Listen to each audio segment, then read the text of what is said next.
अल हुब्बु लिल्लाह वल बुग़्ज़ु लिल्लाह। मेरे नबी ने फरमा दिया, अगर आपको किसी मुसलमान पर गुस्सा आ रहा है, किसी जमींदार पर गुस्सा आ रहा है, किसी बच्चे पर गुस्सा आ रहा है, कि बयान कर रही थी माशाअल्लाह माशाअल्लाह, और गनीमत समझो कि वुजू का तरीका आपको मुझे आ गया कि चलो 2.5 आयतें पढ़ने सुनने के बाद इतना जलील कदर सहाबी उमर रज़ी अल्लाह तआला अन्हु के उस कुरान के तासुर से वो कलमा पढ़ने पर क्यों मजबूर होता। आज तो पूरा कुरान हम घर में पढ़ते हैं, लेकिन फिर भी हम शराब नहीं छोड़ते। बुरे जो कोबरा सांप हो ना, बुरा कोबरा सांप देखा किसी ने? कोबरा सांप सबसे खतरनाक जहरीला सांप होता है। कहता उस कोबरे सांप से भी ज्यादा बुरा है तेरा वो दोस्त, जिगरी दोस्त, तेरे बगल में रहने वाला वो दोस्त जो तुझको बाजार की तरफ ले जाता है और मस्जिद से दूर करता है। बहुत से लोग जानते होंगे, बहुत से लोग मुझे नहीं जानते होंगे। मैं बेसिकली बुनियादी तौर पर तहसील बानिहाल, बल्कि हमारी तहसील रामसू इलाका नील से ताल्लुक़ रखता हूँ।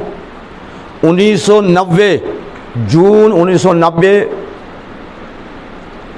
से मैं रामन में रह रहा हूँ। वहाँ पर एक ही मस्जिद थी उस ज़माने के अंदर, अब तो काफ़ी मस्जिदें बनी गई है। उस मस्जिद में इमामत,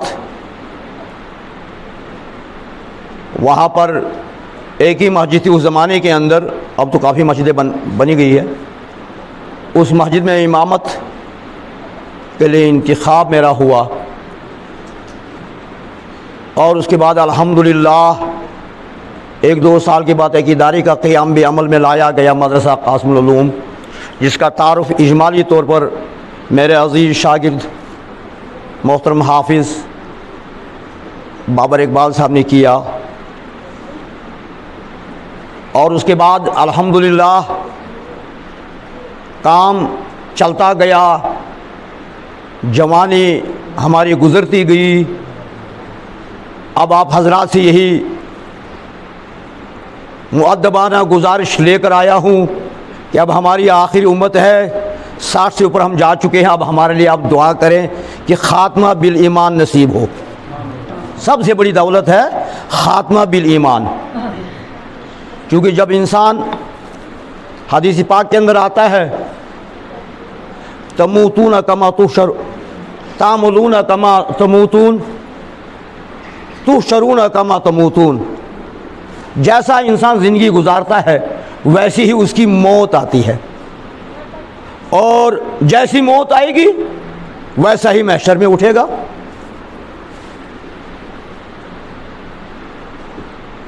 ज़हरल फ़साद फ़िल बर्रि वल बहरि बिमा कसबत अयदीन नास। कुरान करीम में रब करीम ने इरशाद फरमाया, ज़मीन के अंदर अगर कहीं फसाद बरपा हो, गिला और शिकवा खुदा को न करना, हालात को न करना, बल्कि अपने बदअमालियों की तरफ निगरानी करना। बिमा अयदीन नास, हमारे बदअमालियों की वजह से फसाद बरपा होता दुनिया में। अब फसाद किसको कहते हैं? एक तो फसाद जिसको आमतौर पर हम जानते हैं कि फसाद के माने आते हैं लड़ाई झगड़ा, फितना, कत्ल गारत, लेकिन यहाँ ये मुराद नहीं है। रूहुल मानी के अंदर तफसीर में आया है, फसाद से मुराद कहत साली, फसाद से मुराद वबा का फैलना, फसाद से मुराद पानी में आदमी को गर्क होना। ये कुछ चीज़ें गिनी गई हैं रूहुल मानी में। यानी जब फसाद बरपा होगा, इसके माना ये हुआ, अगर कहीं कहत साली हुई इसका माना ये हुआ, अगर कहीं खुशक साली हुई इसका माना ये हुआ कि हमारे बदअमालियाँ ऊपर जारी है। इसलिए उन बदअमालियों का सिला रब करीम इस शक्ल में नाज़िल फरमाते हैं।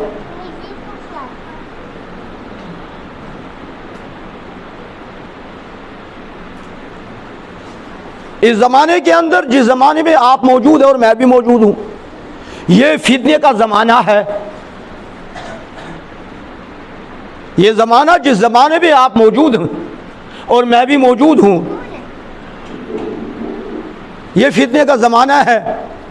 नबी रहमत सल्लल्लाहु अलैहि वसल्लम ने फरमाया, तुम एक ऐसे ज़माने को पाओगे, अगर तुम उस ऐसे ज़माने को पाओगे जिसमें ईमान को बचाना इतना मुश्किल होगा जिस तरह से आग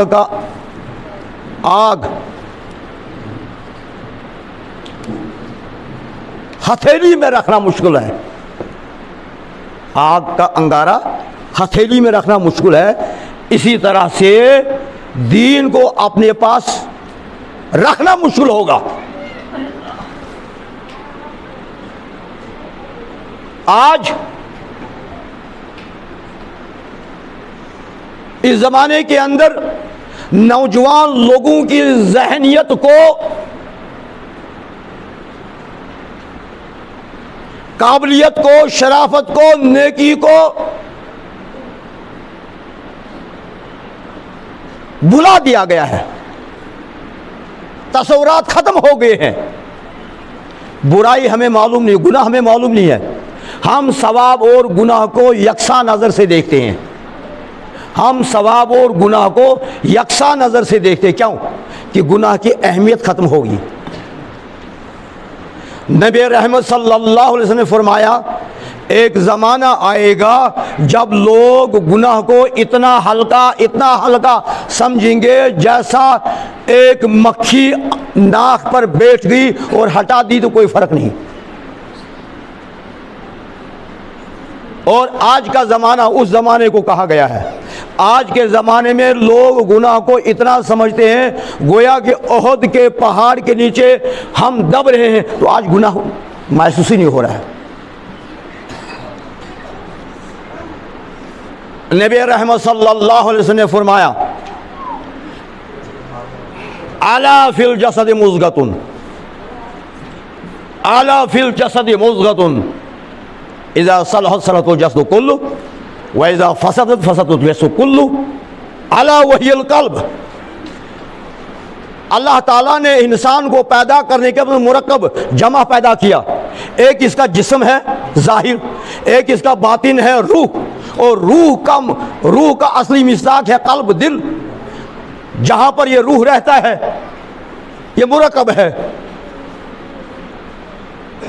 जिस्म के किसी आज़े में अगर हमको तकलीफ़ होती है, हम बीमार होते हैं, महसूस होता है, हर एक को महसूस होता है। अगर किसी की आंख दुखने लगे तो महसूस होगा, फौरन किसके पास जाएगा?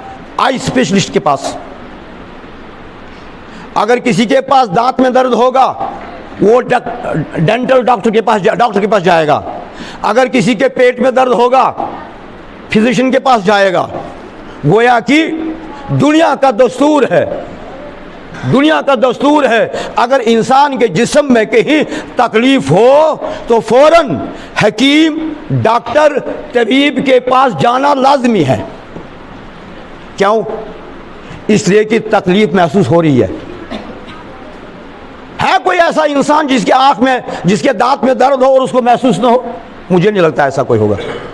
है कोई ऐसा इंसान जिसके दांत में, आंख में, कान में दर्द हो और उसको महसूस ना हो? वो तो रोएगा, वो तो रोएगा, वो तो चीखेगा। मुझे अभी याद है, मुझे रात के अंदर 11:30 बजे दांत का दर्द हो गया। माह रमज़ान का महीना था ये, मुझे लगता है ये 1997 की बात है। एक दांत में दर्द हो गया, इतना दर्द हुआ कि रात को मैं डॉक्टर के पास, मुझे रात को ही जाना पड़ा। और डॉक्टर सोया हुआ था, उसको जब मैंने दस्तक दी वो समझ गया। कहने लगा मौलवी साहब हो? मैंने कहा जी हाँ। कहने लगा शायद आपको दांत को दर्द तो नहीं है, वरना रात को आप नहीं आते। मैंने कहा जी हाँ दांत को दर्द है। वो उठा, उसने मेरे दांत का इलाज किया, दांत को बाहर निकाला। मालूम हुआ कि मुझे एहसास था मेरे जिस्म के अंदर, मेरे दांत के अंदर दर्द है, मुझे एहसास था। रूहानी बीमारी भी हमें होती है, रूहानी बीमारी भी हमें होती है। दिल भी बीमार होता है, रूह भी बीमार होता है, लेकिन महसूस नहीं होता है। किसी का रूह बीमार और उसको महसूस हो? महसूस नहीं हो रहा। हकीम उल उम्मत हज़रत थानवी अलैहि रहमा फरमाते हैं, मलफूजात के अंदर वो फरमाते हैं, मेरे पास बहुत से लोगों के किस्से मौजूद है कि जब उनसे पूछा जाता है तुम मायूस क्यों हो, बीमार हो जाते हैं। वही कहाँ बीमार, क्या बीमारी है? कहने मेरे पास एक मुरीद आया, कहने का हुजूर मैं बीमार हूँ। मैंने कहा बैठ जाओ यहाँ। हज़रत थानवी रहमतुल्लाह अलैह के पास एक मुरीद आया, हज़रत मैं बीमार हूँ। कहा बैठ जाओ यहाँ। लोग परेशान हैं कि हज़रत को कहना चाहिए था जाओ तुम डॉक्टर के पास, वो कह रहे मैं बीमार हूँ और आप इसको फरमा रहे आ जाओ यहाँ। थोड़ी देर के बाद बताया कि हाँ क्या दर्द है बता। कहने हज़रत मैं सुबह रोज़ाना 500 बार दुरूद पढ़ता था, मैं सुबह रोज़ाना 500 बार दुरूद पढ़ता था, आज आँख ही नहीं खुली, आज सिर्फ 100 बार पढ़ा है, आज सिर्फ 101 तस्बीह पढ़ चुका हूँ। बहुत टेंशन में हूँ, बहुत बीमार हूँ। उसको महसूस हो रहा है कि मैंने दुरूद जितना पढ़ना था उतना नहीं पढ़ा, इसलिए मैं बीमार हूँ। हज़रत इमाम अबू हनीफा रहमहुल्लाह के पास एक शख्स आया, हज़रत मेरे दिल के अंदर तज़ब्ज़ुब और परेशानी है, वो इलाज बताए। बीवी के घर जाता हूँ, बीवी के साथ लड़ाई करता हूँ, माँ के साथ झगड़ा करता हूँ, बेटों के साथ झगड़ा करता हूँ, भाइयों के साथ लड़ाई करता हूँ और पड़ोस में भी लड़ाई करता हूँ, और जब उसके बाद पछतावा आता है शर्माता हूँ और कहता हूँ या अल्लाह मुझे क्या हुआ, मैं कैसे पागल हो गया। कहले इमाम अबू हनीफा रहमहुल्लाह फरमाया कल मेरे पास आना, कल मेरे पास आना। जब दूसरे दिन आ गया तो फजर की नमाज के बाद आया। कहा बताओ क्या हाल है, रात कैसी गुजरी? कहा हज़रत रात कुछ अच्छी गुजरी आज। कहने लगे क्यों गुजरी अच्छी रात? हज़रत आपका बयान सुना था मैंने, आपका बयान सुना था मैंने। कहने क्या सुना था? आप बयान कर रहे थे कि जो ईशा की नमाज जमात के साथ पढ़ेगा और फजर की नमाज जमात के साथ पढ़ेगा उसको पूरी रात इबादत में शुमार, उसकी पूरी रात इबादत में शुमार की जाएगी। तो मैंने रात जमात के साथ नमाज पढ़ी और सुबह भी जमात के साथ नमाज पढ़ी इस नियत से कि हज़रत ने फरमाया है कि ये मेरी पूरी रात इबादत में शुमार हो, तो मैं पूरी रात शुमार में हो। तो पहला फ़ायदा उसको क्या मिला कि ईशा की नमाज पढ़ने के बाद जो घर में आया और खाना खाया राहत और आराम के साथ और सुकून के साथ और बीवी के साथ अच्छी गुफ्तगू की और बच्चों के साथ अच्छी गुफ्तगू की, जो भी घर में परिवार था उनके साथ अच्छी गुफ्तगू की। वो क्यों कर उसने अच्छी गुफ्तगू की? इसलिए कि उसने अल्लाह के हक़ को अदा कर दिया, अल्लाह ने उसके हुकूक को अदा कर दिया, अल्लाह ने उसके हुकूक को अदा कर दिया। और जब वो अल्लाह के हक़ को पामाल करता और अल्लाह उसके हुकूक को पामाल करता, उसको मजनू बना देता था। तो हज़रत इमाम अबू हनीफा रहमहुल्लाह ने फरमाया जब तू झगड़ा करता है उसकी सिर्फ और सिर्फ यही वजह है, तू शायद फजर की नमाज नहीं पढ़ता है। कहना हज़रत मैंने फजर की नमाज कभी पढ़ी नहीं आज के बगैर, हज़रत मैंने फजर की नमाज कभी नहीं पढ़ी आज के बगैर, आज पढ़ी। करे इंशाअल्लाह तेरे घर में अमन आएगा, तू इंसान बनेगा, तेरे अंदर इंसानियत आएगी, तू लोगों का खैर खा बनेगा और महल्ले वाले गांव वाले तुझे दोस्त रखेंगे। शर्त एक है कि तू फजर की नमाज कभी नहीं छोड़ना। फजर की नमाज इलाज कहाँ से बताया? हज़रत हकीमुल उम्मत रहमतुल्लाह अलैह ने उस आदमी को बिठाया, कहा जी बताओ जी। कहने हज़रत बहुत परेशान रहता हूँ मैं, और परेशानी क्या है, कभी ये खलजान पड़ता है, कभी वो खलजान पड़ता है। कहने मुरीद है तू, नमाज पढ़ता है तू? कह चार चीज़ें याद रखना, चार चीज़ें याद, अल इत्ला वल इत्तिबा। एक, जब तुझसे कोई गुनाह सादिर हो जाए, जब तुझसे कोई गुनाह सादिर हो जाए फौरन मुझे इत्तला कर दे। ये जो हमने आज सिलसिला छोड़ दिया ना, उलमा के साथ दोस्ती लगानी, होटल के चाय की दुकान में बैठ कर चाय पीने की दोस्ती नहीं होनी चाहिए। जो कहते हैं हम उलमा के साथ दोस्ती लगाते हैं, वो महज चाय पीने की दोस्ती है, वो महज याराना है दुनिया का, वो महज याराना है बाजार में साथ चलने का, वो महज याराना है कि मैं इमाम साहब के साथ इसलिए हूँ कि मैं इदारे चला रहा हूँ। ये हमारी मजबूरियाँ हैं, ये हमारी मजबूरियाँ हैं। असल में एक इमाम के साथ रवाबित जो है वो इसलिए है कि रात के तन्हाई में इमाम को फ़ोन करना, हजरत, रात के तन्हाई में इमाम को फ़ोन, हजरत कुछ अर्ज़ करना चाहता हूँ। कह जी क्या, आज मैंने ये ख्वाब देखा, आज मैंने ये ख्वाब देखा और इसकी ताबीर बता दीजिएगा। आज मैंने ये अमल किया और आप इसकी ताबीर बता दीजिएगा। दो चीज़ें, आज मुझसे ये बदनज़री होगी, आप इसका इलाज बता दीजिएगा। भाई डॉक्टर के पास जाओगे, रात को फ़ोन करके डॉक्टर को क्या कहोगे उसको, हज़रत आज मुझे जो है बुखार हो गया, आज मुझे हज़रत दांत में दर्द हो गया, आज हज़रत मुझे पेचिस लग गई, यही तो बताओगे डॉक्टर को, गप थोड़ी उड़ानी है डॉक्टर से। इसी तरह उलमा के साथ, हज़रत आज मुझे फ़लाँ वसवसा पड़ गया, अब मुझे इसका इलाज क्या है। सहाबा रिज़वानुल्लाहि ताला अलैहिम अजमाईन हुज़ूर पाक सल्लल्लाहु अलैहि वसल्लम से दरियाफ़्त करते, हुज़ूर मैं तो गर्क हो गया, मैं तो बर्बाद हो गया। क्यों हो गए बार हज़रत, हमें तो वो कैफियत, वो नूरानियत उस वक़्त, जिस वक़्त जो नूरानियत हमें आपके और हिदायत और जो नूर हम आपकी मजलिस में हम अपने आप को पाते हैं, जब हम चले जाते हैं तन्हाई में, वो नहीं हम अपने आप को पाते हैं, हम तो अपने आप को गुमराह पाते हैं अपने आप को। अल्लाह के नबी ने फरमाया, अगर तुम्हारे अंदर वही कैफियत रहेगी जो कैफियत आपको मेरी मजलिस में रहती है, तो फिर फरिश्ते भी तुमसे मुसाफा करिए। गोया कि ये भी गनीमत है, जितना तुम्हारे पास है ये भी गनीमत है। कुछ इख्तियारी है, कुछ गैर इख्तियारी है, कुछ चीज़ें इख्तियारी है, कुछ गैर इख्तियारी चीज़ें होती है। जो गैर इख्तियारी चीज़ें होती है उस पर हम गैर मुकल्लफ है, हमें अल्लाह ताला नहीं पूछेगा, अल्लाह ताला हमको नहीं पूछेगा। तो मैं आपसे एक बात जो कहने को जा रहा हूँ, चूँकि मैं बीमार भी था, लेकिन मेरे अजीज़ ने जब फ़ोन कर दिया, मैंने इनको पहले टाला, फिर मैंने कहा चला आऊँगा। तो मैं 3-4 दिन से बुखार था, मेरे पास मुझे खुद पेचिश थी, और उस पर मेरी आवाज़ जुमे को टोटल बंद हो गई। ये कल दिन में थोड़ी सी खुल गई, आपसे बात कर रहा हूँ, वरना मैं आज बातें नहीं कर सकता। तो मैंने कहा चलो मुख्तसरन चंद बातें आप तक पहुँचा दूँगा, ये मेरा हक बनता है। चंद बातें आप तक जितना भी मुझसे हो सके वो मैं आप तक पहुँचा दूँगा।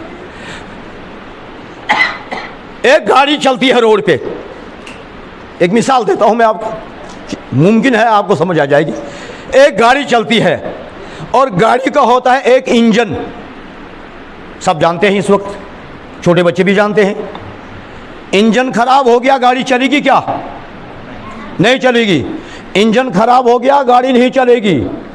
अल्लाह ने इंसान की गाड़ी को चलाने का एक इंजन बनाया है, आला वहील कल्ब। याद रखो, ईमान वालो वो दिल है। इंजन खराब, गाड़ी नहीं चलेगी। इंसान का दिल खराब तो इंसान नहीं चल सकता। लिहाजा इंजन को ठीक करना है, नहीं करना है? इंजन को ठीक करना है, गाड़ी को रोड पे चलाना है, नहीं चलाना है? आप कहेंगे चलाना है जी। जब गाड़ी को रोड पे चलाना है तो इंजन को ठीक करना है। जब इंजन को ठीक करना है तो गाड़ी चलेगी। इसी तरह से अगर हमको दुनिया में चलना है, हमको ये एहसास दिलाना है कि हमारी आँख देखे खूब, हमारी आँख देखे खूब, मगर गैर मुहर्रम की तरफ न ज़्यादा देखे, नाजायज़ चीज़ों की तरफ न देखे। हमारा कान सुने खूब, मगर गाने वगैरह न सुने, कुरान सुने, बेहुदा बातें न सुने।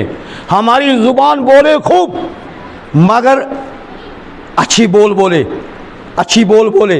ये आपके तो मेरे वफादार नज़र आते हैं, लेकिन एक ज़माना आएगा ये हमारी मुखालिफ हो जाएंगे, ये हमारी मुखालिफ हो जाएंगे। अल मुस्लिम मन सलिबल मुस्लिमूना मिन लिसानी व यदी। मुसलमान वो है जिसकी ज़ुबान से और जिसके हाथ से दूसरा मुसलमान महफूज रहे। अब मैं किसी को मारता हूँ नाहक तो हाथ से महफूज मत रहा, मैं किसी को गाली देता हूँ तो महफूज मत रहा दूसरे मुसलमान। गोया कि अभी मैं कामिल मुसलमान नहीं हूँ, खुद अभी कामिल मुसलमान अगर मैं कामिल मुसलमान होता तो मेरे हाथ से दूसरे मुसलमान को तकलीफ नहीं पहुँचे। हाथ में कलम है, कलम से किसी को तकलीफ नहीं पहुँचती। अल मुस्लिम मन सलिमुल मुस्लिमूना मिन लिसानी व यदी। थोड़ा सा आगे चलिए। जब तक भाइयों के दरमियान में मोहब्बत और प्यार रहता है, जब तक भाइयों के दरमियान में मोहब्बत और प्यार रहता है, क्यों? उनकी एक माँ होती है, एक बाप होता है, बहनें एक जैसी होती है, भाई एक जैसे होते हैं। उस वक़्त तक किसी भाई को माँ की गाली निकालेगा, दूसरा गला पकड़ेगा। वो तू मेरे भाई को गाली निकाल, वो तो मेरी माँ है। बहन की गाली निकालेगा, वो गला पकड़ेगा। तू मेरी बहन को गाली निकालता है, कहता तुझे कहाँ निकाली? मैं तो उसको निकाली। कहले वो मेरा भाई नहीं, कहने भाई तो है। लेकिन जब भाइयों के दरमियान में थोड़ी सी तलखी हो जाती है, भाई भाई को माँ की गाली निकालता है, हालांकि उसकी माँ अपनी माँ होती है।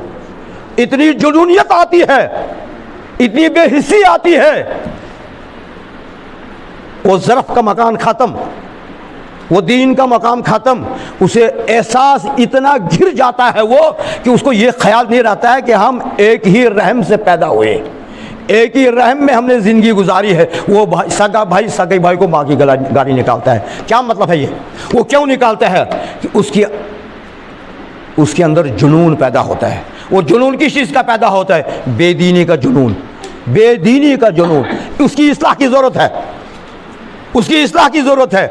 अगर इस्लाह नहीं करेंगे, ये मस्जिद इस वक्त है, इस मस्जिद की इस्लाह क्या है? आप इसको डेकोरेशन करेंगे, बड़ी अच्छी तरह से करेंगे, रंग रोगन करेंगे, इसकी जो है ना उम्दा करेंगे, तो जब बाहर से लोग आएंगे कहेंगे हम गए जी बस्ती में, वहाँ हमने देखी मस्जिद अच्छी, वहाँ हमने देखा अच्छा माहौल, तो लोग आप लोगों की तारीफ़ करेंगे।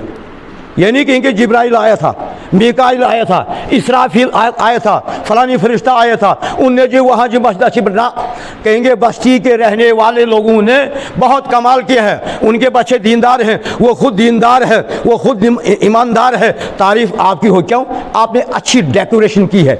इसी तरह से जब आपके अंदर आपकी आँख ठीक होगी, आपका कान ठीक होगा, आपकी ज़ुबान ठीक होगी, आपके आज़ा ठीक होंगे, आसमान से उतरने वाले फरिश्ते जो रोज़ाना उतरते हैं, रोज़ाना जाते हैं, हफ्ते में 2 बार मेरे नबी के पास आपका मेरा कारनामा लेके जाते हैं। कहता या रसूल अल्लाह सल्लल्लाहु अलैहि वसल्लम फलां जगह के लोग इस हफ्ते में उनकी कारगुजारी है, जैसे तबलीग वाले करते हैं बेचारे, जैसे तबलीग वाले करते हैं वो कारगुजारी सुनाते हैं, ऐसे ही मेरी और आपकी कारगुजारी। खुदा न खास्ता अल्लाह हिफाजत फरमाए, अगर कोई फरिश्ता मेरी और आपकी कारगुजारी में सारे के सारे पाप, सारे के सारे झूठ, सारे के सारे गुनाह, सारे के सारे जो है ना इस किस्म की बातें लेके जाए, बताओ मेरा नबी मुस्कुराएगा या रोएगा?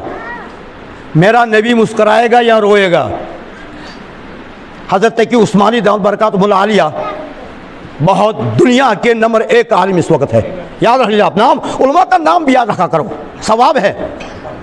दुनिया में इस वक्त नंबर 1 सफ़े नंबर 1 पे जिस दुनिया में आलिम दीन है वह हज़रत मुफ्ती मोहम्मद तकी उस्मानी दामतुहुल बरकातिया जो पाक में है पूरी दुनिया में। और जब वो अरब में जाता है, 2-3 बार मैंने मुलाकात की है, जब वो अरब में जाता है इमामुल हरमैन 2 जानू हो के उसके सामने बैठते हैं। इमामुल हरमैन 2 जानू होके उसके सामने बैठते हैं और कहते हैं हजरत, अरबी में बोलते हुए मैं आपको उर्दू में बोलूँगा, कहते हैं हजरत कुछ नसीहत कीजिए, जब तक आप दोबारा आएंगे उस वक़्त तक हम उन नसीहतों को याद करेंगे। इमामुल हरमैन कितना बड़ा आदमी होगा, कितना बड़ा आदमी है।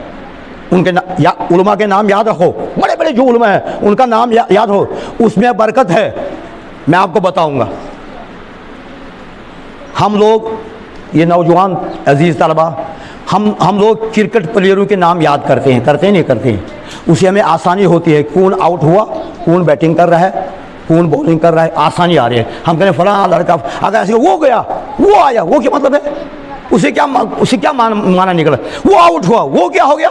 जब हम कहते हैं जी ओ फलान प्लेयर आउट हो गया, जहन में आ गया ओ, तो क्या होता है? इससे क्रिकेट के साथ हमारी रकबत बढ़ती है।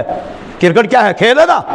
जब हम हकीमुल उम्मत के हवाले को सुनेंगे, कवाइफ को सुनेंगे, हालात को सुनेंगे, हमें याद पड़ेगा वो हदीस जो हकीमुल उम्मत के ज़रिए से हम तक पहुंची है, वो वजीफ़ा जो हमारे हकीमुल उम्मत के ज़रिए से हम तक पहुंचा है। जब हम हज़रत कारी तोयब साहब मेरे उस्ताद, जब हम उनका नाम सुनेंगे तो हमारे दिल में हमारे ईमान का में इजाफा होगा, तज़ीद ईमान में इजाफा होगा। तो मैं आपको एक जो बात कहने को जा रहा हूँ, मैं ये तमहीद बांधने की कोशिश कर रहा हूँ, उस बात की तरफ मैं जाऊँ।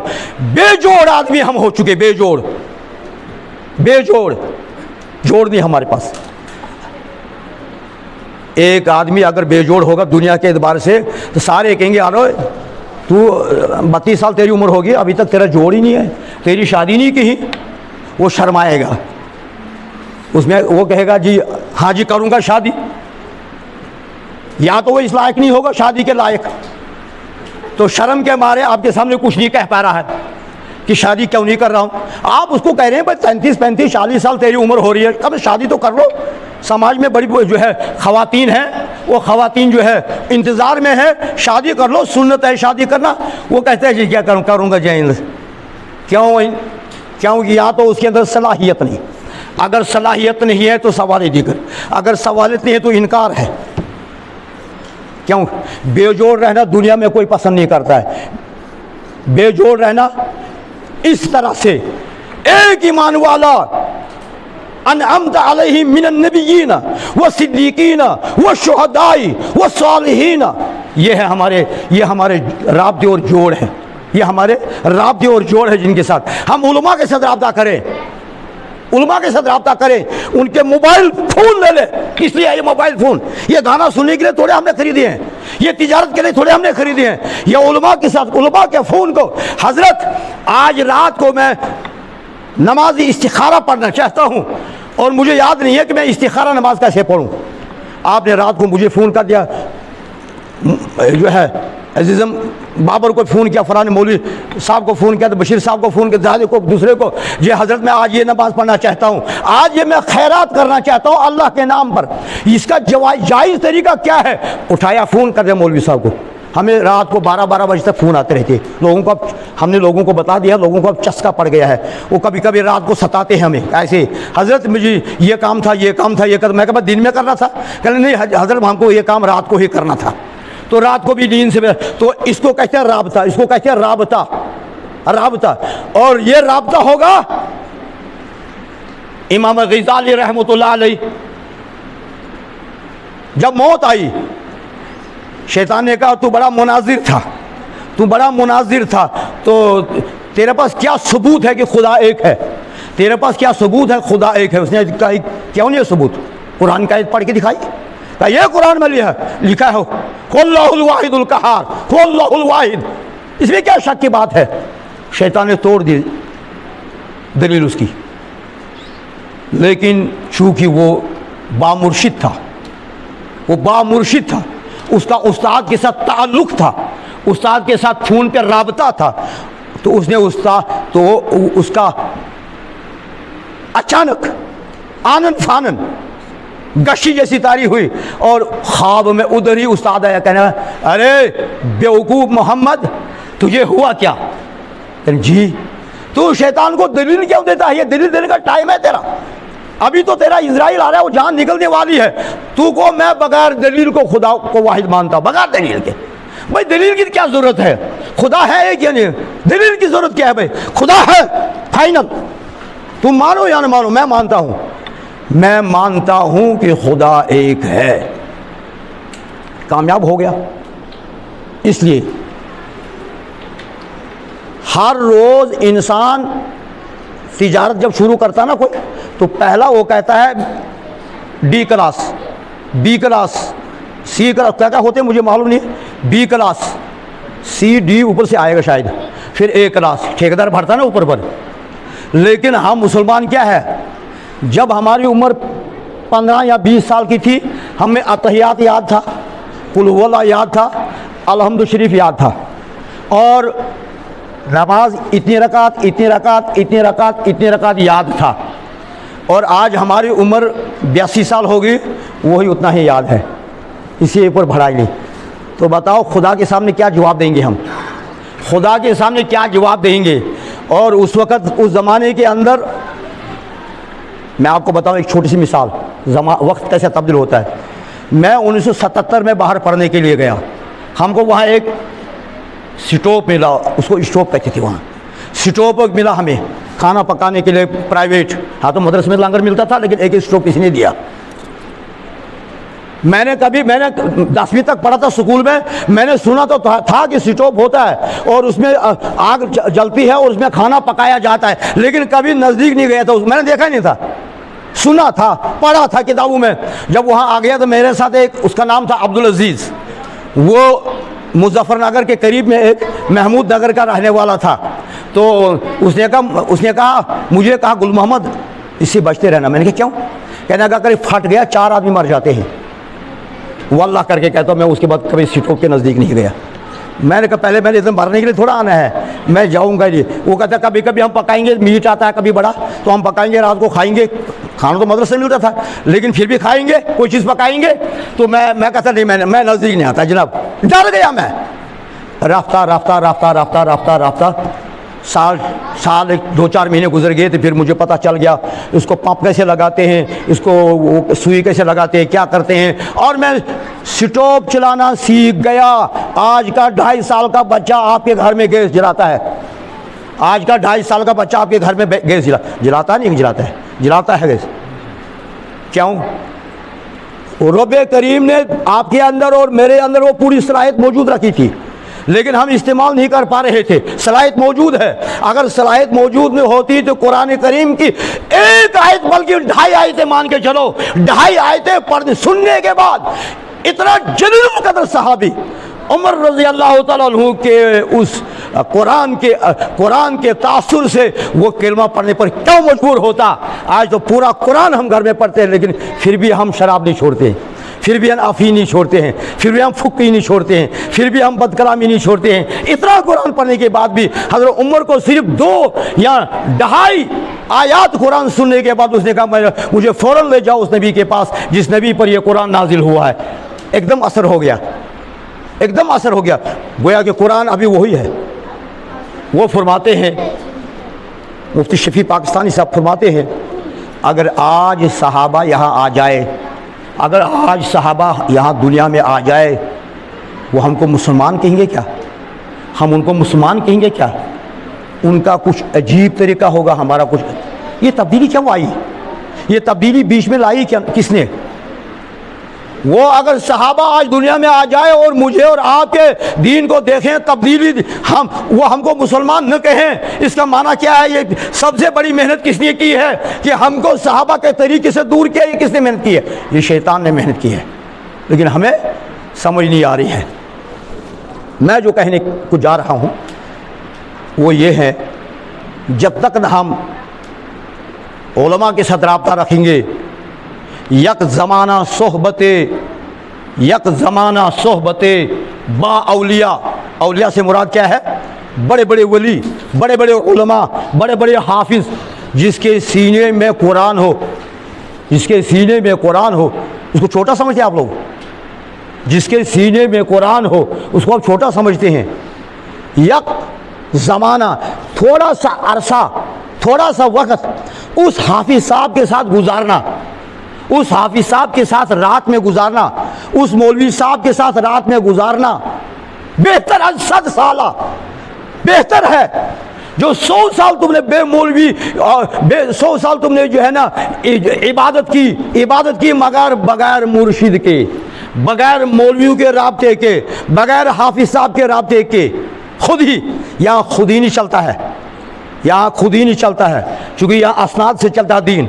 दीन खुद ही में नहीं आया है। अगर खुद ब खुद होता दीन, बगैर मेहनत के दीन होता, बगैर अस्मा रिजाल, बगैर लोगों के दीन आता, फिर नबी के यहाँ आने की ज़रूरत नहीं थी। नबी के आने की ज़रूरत, अल्लाह ताला आसमान से आवाज़ देते, ए मेरे बंदो ये है कुरान, ये है कुरान, ए मेरे बंदो ये है नमाज, ए मेरे बंदो ये है वुज़ू का तरीका। ऐसा नहीं, बल्कि अल्लाह ने अपने नबियों को भेजा, नबियों का सिलसिला चलता रहा।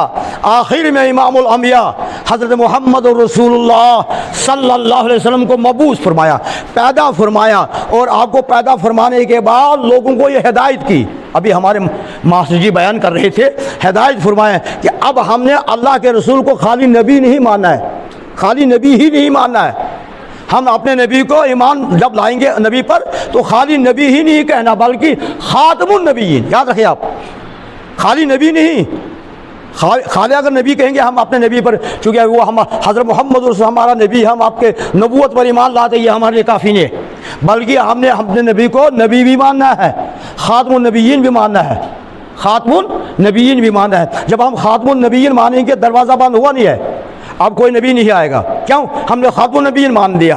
तो इस तरह से हज़रत नबी रहमत सल्लल्लाहु अलैहि वसल्लम दुनिया में तशरीफ़ लाए और हज़रत जिब्राइल तशरीफ़ लाए, बुखारी है हदीस जिब्राइल तशरीफ़ लाए, कहा या रसूल सल्लल्लाहु अलैहि वसल्लम, मैं और आया और सामने वज़ू किया, सामने वज़ू किया, दोनों हाथों को धोया, जिब्राइल ने कुल्ली की, नाक में 3 बार पानी डाला, मुंह धोया, बाजू को यहाँ तक धोया, पाँव को धोया, सर का मसा किया, कहा ये वज़ू है तेरा ए मोहम्मद रसूलुल्लाह सल्लल्लाहु अलैहि वसल्लम, अबू दाऊद के हदीस मौजूद है। कहा ये वज़ू है तेरा। मेरे नबी सल्लल्लाहु अलैहि वसल्लम ने फरमाया या उस्मान, हज़रत उस्मान फरमाते हैं, अबू दाऊद के अंदर रिवायत है, वो ने वज़ू किया, सहाबा को बताया, दोनों हाथ को धोया, याद रखिए आप, दोनों हाथों को, अभी जो बच्चे बयान कर रहे थे, माशाअल्लाह माशाअल्लाह, और गनीमत समझो कि वज़ू का तरीका आपको मुझे आ गया। मैं इस बात को छोड़ के जो मैं आपको कहने वाला, याद दिलाना अगर भूल जाऊं, मैं एक और जुमले की तरफ आपको ले जाऊंगा। कल क़यामत में महशर का मैदान होगा और महशर के मैदान में नबी रहमत सल्लल्लाहु अलैहि वसल्लम से सवाल किया गया, आपको ये बस्ती लोग कैसे पसंद आएंगे, यहाँ के मुसलमान कैसे आप पहचानोगे इनको, आपको कैसे पता चले फ़लाँ आदमी फ़लाँ आदमी। भाई 1446 साल गुजर गए ना, आज आपको कैसे पहचानेगा मेरा नबी, मुझे कैसा पहचानेगा? अल्लाह के नबी ने फरमा दिया वहुम गुर्रम मुहज्जलीन मिन आसार वज़ू, वो सारे के सारे उनके हाथ चमकते होंगे जो वज़ू करते हैं, वज़ू करने की वजह से मेरी उम्मत के हाथ, मुंह, चेहरा, पाँव चमकते होंगे, दूर से नजर आएगा। और मिसाल दे दी मेरे नबी ने समझाने के लिए, कहा अगर यह 1000 ऊँट होंगे, 1000 ऊँटों में से अगर जो है कि एक ऊँट अगर ऐसा होगा जिसका चेहरा सफ़ेद होगा, जिसके पंजे सफ़ेद होंगे, क्या आप उसको पहचानोगे? साहब ने अर्ज़ किया अंत उम्मी वो अबी या रसूल अल्लाह, हमारे वालिदैन आप पर कुर्बान हो जाए, हम तो उसको पहचान लेंगे। आपने फरमाया इसी तरह से मैं अपनी उम्मत को पहचानूंगा। तो लिहाजा वज़ू करना कोई छोटा अमल है क्या? वज़ू करना छोटा अमल है? इतना बड़ा अमल है कि आपके और ईसा अलैहिस्सलाम की उम्मत में फ़र्क, आपके इब्राहिम अलैहिस्सलाम की उम्मत में फ़र्क, आपके मूसा अलैहिस्सलाम की उम्मत में फ़र्क, आपके और शुएब अलैहिस्सलाम की उम्मत में फ़र्क। ये कोई छोटी बात है? दूर से पुकारें अच्छा तू आ रहा है, तेरा नाम गुलाम रसूल है, जी हाँ, अच्छा तू मोहम्मद रसूल की उम्मत में से है। वो आपको कैसे पता चला? आपको किसने इंट्रोडक्शन दे दिया? आपको किसने मेरा तारुफ कराया? कहने का हमको किसी ने नहीं कराया, लेकिन आपके हाथ चमकदार नूरानी। और जो नमाज नहीं पढ़ते हैं, वज़ू नहीं करते, क्या उनके हाथ चमकदार होंगे? अब दोबारा हम वापस जाएंगे।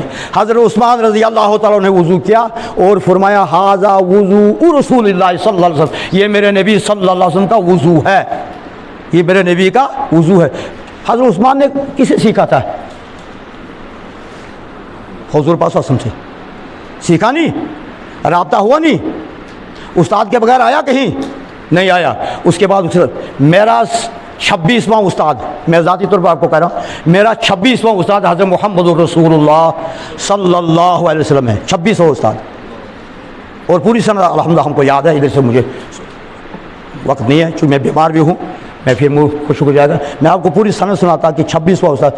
और आखिरी सहाबा मेरा जो उस्ताद है हज़रत अस्मा बिन अकवा रज़ी अल्लाह तआला अन्हु, मेरे उस्ताद हज़रत कारी मोहम्मद तोयब, मेरे उस्ताद हज़रत कारी मोहम्मद मियाँ साहब दुनिया के अजीम शख्सियत गुज़रे हैं और वो मेरे इस हदीस के उस्ताद रहे हैं और उन्होंने मुझे हदीस पढ़ाई है, मुझे आज भी याद आता है। रब करीम उस मेरे उस्ताद को जन्नतुल फिरदौस में जगह नसीब फरमाया जिसने मुझे सनद दे दी और मैंने बहुत से अपने तलबा को सनद दे दी। इसलिए राब्ता रखना ज़रूरी है।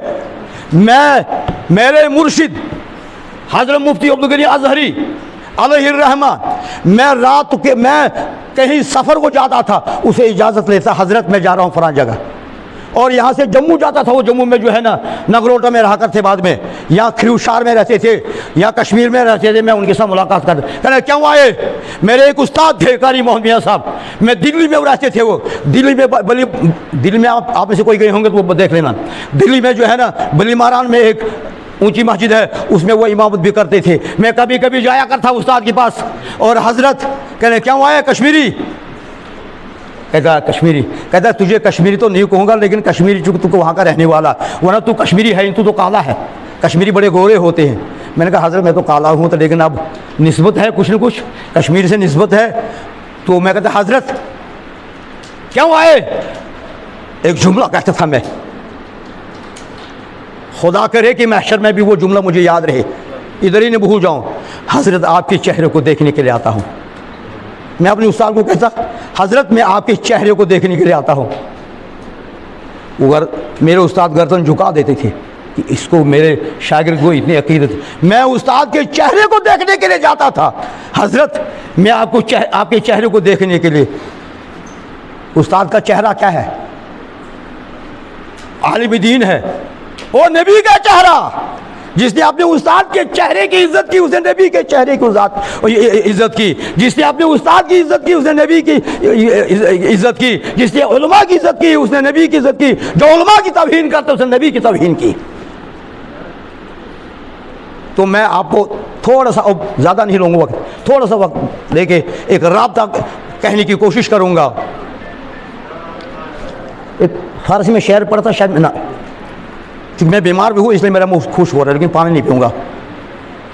एक शेर पढ़ा था मैंने फारसी में, ता तवानी दूर शऊ अज यारे यारे बद, जितना मुमकिन हो सके, जितना, अजीज बच्चों बात को सुनो, जितना मुमकिन हो सके, जितना मुमकिन हो सके, ता तवानी जितना तेरी अंदर ताकत है, मुमकिन हो सके बुरे दोस्त से दूर रहो। बुरे दोस्त से, मैं नौजवानों से, बुजुर्ग तो नहीं जाएंगे, मैं नौजवानों से खुसूसन अपील करता हूँ, जो बुरे दोस्त हैं, नशा वाले दोस्त हैं, बुराई वाले दोस्त हैं, गुनाहों में लथपथ दोस्त है, खुदारा उनसे दूर रहो, खुदारा उनसे दूर रहो। यारे बद बुरा दोस्त बदतरीन बुद, यारे बद बदतरीन बुद अजमारे बद। बुरे जो कोबरा सांप हो ना, बुरा कोबरा सांप देखा किसी ने? कोबरा सांप सबसे खतरनाक जहरीला सांप होता है। कहता उस कोबरे सांप से भी ज्यादा बुरा है तेरा वो दोस्त, जिगरी दोस्त, तेरे बगल में रहने वाला वो दोस्त, जो तुझको बाजार की तरफ ले जाता है और मस्जिद से दूर करता है, उस कोबरे सांप से भी ज्यादा। इसलिए खुदारा मैं आपसे गुजारिश करना चाहता हूँ, उस दोस्त से दोस्ती काट दो। इतना ही तो होगा, महल्ले में तुझसे नाराज होगा, यार ये मेरा दोस्त था, अब्दुल रशीद मेरा दोस्त था, लेकिन ये मुझसे जो है ना नाराज हो रहा है। आज आधी बुराइयां दोस्ती में शुरू हो रही है, आधी बुराइयां। दोस्त के साथ जाता है, और जो बीड़ी नहीं पीता था वो दोस्त के साथ जाकर बीड़ी पीने लगा। यूपी में आमतौर बीड़ी होती है, यूपी में कोई अगर गया होगा पता चलेगा। यूपी की अगर जमात आएगी देख लेना आप, मैं बुराई नहीं करता हूँ, अब मैं एक मिसाल दे रहा हूँ, ये मिसाल है। यूपी में ज़्यादातर दो चीज़ें होती है, याद रखें नशा के एतबार से, एक पान होता है, एक बीड़ी होती है। यूपी का अगर आज भी कोई यहाँ आएगा, आलिम भी आएगा, वो भी बीड़ी पीता, सारे नहीं कुछ लोग, और पान तो आम खाते हैं। मैं नहीं कहूँगा पान जायज़ है ना जायज़ है, मुझे इधर कहने की क्या ज़रूरत है। मैं आपको दिखाना चाहता हूँ, जिस चीज़ की आदत बन जाती है वो चीज़ आसानी से नहीं छूटती है। जिस चीज़ की आदत बनती है, हमारे यहाँ कश्मीरी हम लोग हैं, हमें आदत है नून चाय की। आपको मैं एक बात बताऊं, मैं जब कहीं जाता था पहले, अब तो नहीं, जब मैं कहीं पहले जाता दिल्ली वगैरह में, अब तो बहुत चाय है वहाँ, तो मैं सूखी चाय घर से ले जाता था। और मैंने ट्रेन में कई बार चाय चबाई है। लोगों ने कहा भाई तू क्या नशावर चीज़ चबाता है, बहुत से लोगों ने मुझे कहा, कहने ये क्या चबाता है, मुझे दे दो। एक साथी ने कहा क्या मुझे भी दे दो, मैंने उसको दी, कहने मैंने कहा ये नमकीन चाय, ये क्यों चबाते हो। मैंने कहा अब क्या कहूँ उसको, मैंने कहा मैं आदत बन गई, मेरी आदत बन गई है। क्यों, ये नशा था मुझे, अब मैंने थोड़ा छोड़ दिया है, थोड़ा छोड़ दिया, नशा है नहीं है, चाय का भी है ना नशा, लेकिन ये जायज़ नशा है। चाय चाय चाय हराम है क्या? तंबाकू नाजायज़ है ना, शराब नाजायज़ है ना, अफीम नाजायज़ है ना, नशा वो भी है ये भी है, लेकिन चूँकि इसकी मादियत हलाल है, चाय की मादियत हलाल है, इसका मादा हलाल है, उसका मादा हराम है। औरतें दो है, औरतें दो है, जिनसियत के एतबार से बराबर है, जिनसियत के एतबार से बराबर है। एक महरम है, एक गैर महरम है, एक महरम है, गैर महरम है। आप यकसा सलूक नहीं कर सकते हैं। महरम के साथ आप कुछ भी बात कर सकते हैं, बगैर पर्दे। गैर महरम के साथ बात नहीं कर, आप कहेंगे ये भी औरत, ये भी औरत, औरत तो है, लेकिन जिनसियत के एतबार से अलग है, मादियत के एतबार से भी ये बिलाशक एक है, लेकिन हुक्म के एतबार से अलग है। हुक्म शरीय इसका अलग है और हुक्म शरीय इसका अलग है। ये तमीज़ कौन दिलाता हमको? ये इस्लाम और शरीयत। इसी तमीज़ को लाने के लिए मेरा नबी दुनिया में तशरीफ़ लाया, इसी तमीज़ को बतलाने के लिए। ला तज़ालु उम्मती, ला तज़ालु ताइफ़तुम मिन उम्मती मंसूरीन अलल हक़। क़यामत के सुबह तक अल्लाह का नबी इरशाद फरमाते हैं, मेरी उम्मत सारी की सारी गुमराह नहीं होगी, बल्कि इस मेरी उम्मत में कोई न कोई हक जमात ज़रूर मौजूद रहेगी, हक जमात ज़रूर मौजूद रहेगी। और वो हक जमात जो होगी वो क्या कहती होगी? वो अल्लाह का कुरान तुमको सुनाएगी और नबी का तरीक़ा तुमको सुनाएगी। वो जमात, खुदा करे कि अल्लाह हमें उस जमात के साथ ही उठने बैठने की तौफीक और हिदायत नसीब फरमाए। अब मैं उसकी तरफ आता हूँ जो बात मुझे कहनी है, चूँकि टाइम बहुत ज़्यादा हो रहा है।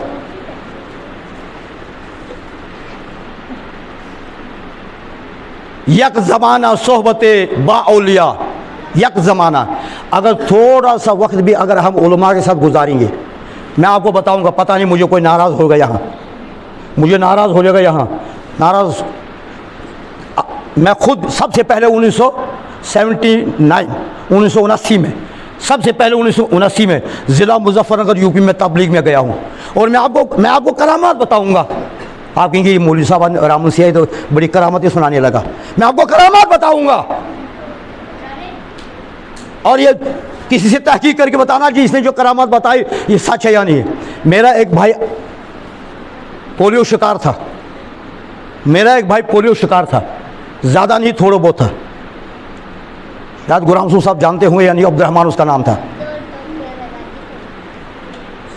मैं गया तबलीग में 40 दिन के लिए ज़िला मुजफ्फरनगर माह रमज़ान के महीने में। तबलीगी जमात इतना रोती थी, इतना रोती थी, मुझे भी रोना आ गया। 2 दिन 3 दिन फिर वो रोना नकली रोना असली रोने में तब्दील हो गया। पहले नकली रोना था ना, वो रो रहे हूँ मैं भी रो रहा हूँ, वो रो रहा है मैं भी रो रहा हूँ। फिर मेरा दिल में आ गया रोते रोते रोते रोते रोते, मैंने कहा या अल्लाह मेरा अपाज भाई एक है, कमज़ोर भाई एक है, अल्लाह गैब से तू उसको जोड़ा नसीब फरमा दे, गैब से तू उसको जोड़ा नसीब फरमा दे। रोते रोते, मगर मेरा रोना भी वही था जो आपका रोना होता है। मैं रोया, अल्लाह मेरा भाई पोलियो शिकार है, अल्लाह उसको तू जोड़ा नसीब फरमा दे। महीने के बाद मुझे ख़त आता है, ईद के बाद। उस ख़त में आता है कि अब्दुर्रहमान का फ़लाँ जगह रिश्ता भी हो गया। ये इसको आज 6 दिन या 7 दिन हो गए, हमने मंगनी में कर दी। मैंने देख लिया, ए अल्लाह जो खुदा के घर में बैठकर रोने से जो हासिल होता है वो बाज़ारों और मार्केट में कभी नहीं हासिल होता। लेकिन रोना हो, रोना हो जो अल्लाह के रास्ते में, अल्लाह के रास्ते में जब जमात जाती है, जब जमात जाती थी खैर व बरकत साथ लाती थी। और जब जमात महल्ले में आती है खैर व बरकत लेके आती है। जिस महल्ले के 8 आदमी जाते हैं, जब वो आते हैं उस 8 आदमियों का असर इतना पड़ता है कि 800 बेनमाजी नमाजी बन जाते हैं। 800 क्यों? वो क्या लाते हैं?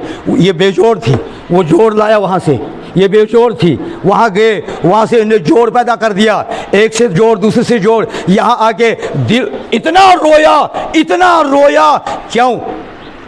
एक हाफिज साथ होता है, कुरान उन्हें उम्दा पड़ा उन्हें इन 40 दिन में तबलीग वालों ने अम्पारा याद कर लिया।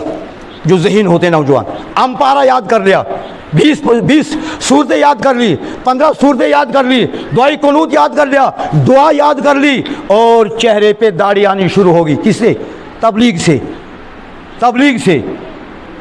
खुदा करे कि वो तबलीग दोबारा वापस आ जाए, अदावत दुश्मनी ख़त्म हो जाए, कीना वक्त ख़त्म हो जाए, और अल-हुब्बु लिल्लाह वल बुग़्ज़ु लिल्लाह। मेरा नबी ने फरमा दिया, अगर आपको किसी मुसलमान पर गुस्सा आ रहा है, किसी ज़मींदार पर गुस्सा आ रहा है, किसी बच्चे पर गुस्सा आ रहा है, किसी खातून पर गुस्सा आ रहा है, अल-हुब्बु लिल्लाह वल बुग़्ज़ु, वो गुस्सा सिर्फ अल्लाह के लिए आना चाहिए।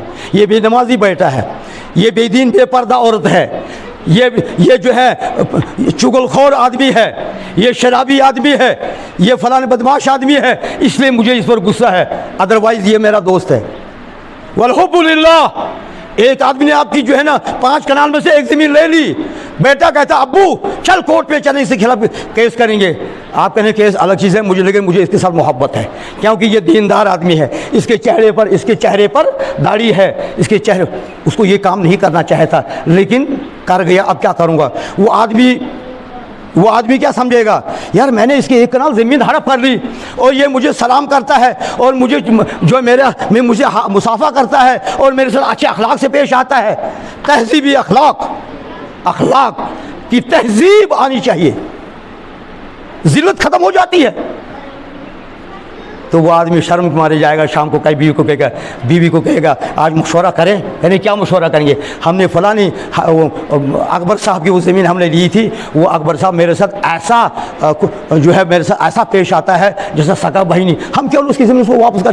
ज़मीनें वापस जाएंगी, लड़ाइयाँ ख़त्म हो जाएंगी, फितने ख़त्म हो जाएंगे, फसाद ख़त्म हो जाएंगे, तमाम जो है खुराफात ख़त्म हो जाएंगे, जब मैं ठीक हो जाऊँगा, जब आप ठीक हो जाएंगे, जब मेरे और आपके अंदर। अब मैं उस बात की तरफ आके बस बात को खत्म करने जा रहा हूं, जब क्या है, जब तक ना हमारे अंदर जोड़ पैदा होगा, करेंगे इंशाल्लाह जोड़ पैदा करेंगे।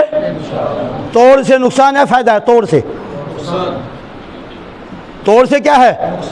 मेरे नबी ने फरमाया, ए सहाबा जबली रुमात पर, मैं वहां तकरीर करता हूं, ये जो मौलवी लोग हैं यहाँ पर, सब मौलवी में गरीब आदमी मैं हूँ, सबसे मैं गरीब आदमी हूँ।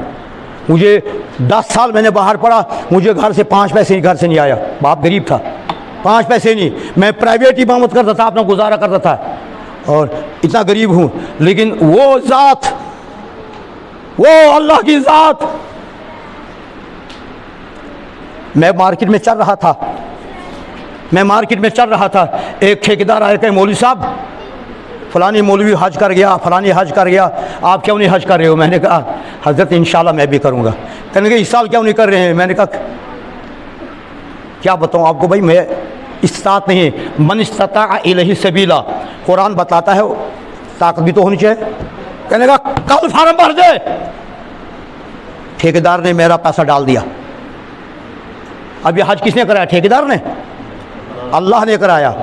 अल्लाह ने उस ठेकेदार को, वो ठेकेदार कहता है मुझे जम्मू जाना था, रामन में उसका मकान है, उसको जम्मू जाना था, गाड़ी तैयार थी, लेकिन टायर पंचर हो गया, और कुछ गाड़ी की खराबी हो गई, और ख़राबी होने के बाद वो शौकत मिस्त्री के पास गया और गाड़ी वहाँ डाल दी, और यहाँ नमाज का वक्त हो गया, और जोहर की नमाज़ पढ़ने के लिए यहाँ आया, और नमाज़ पढ़ने के बाद मस्जिद में ऊपर चढ़ा, और उसको ये बात याद आ गई, और मेरे साथ जो है मुँह गुफ्तगू हो गया। कहना मौलवी साहब आप हज क्यों नहीं करते। मैंने कहा ये, कहने का चलो, वो पहले जो है शौकत मिस्त्री के पास नहीं गया, पहले सीधा जम्मू कश्मीर बैंक में गया और हज कमेटी के उस प्राइवेट हज कराया, 1,55,000, जबकि उस वक्त हज होता था 83,000 में, 83,000 में मेरा 1,55,000 हज भर दिया। और जो है कि उसने, और मैं कहता ए अल्लाह तू कैसा है।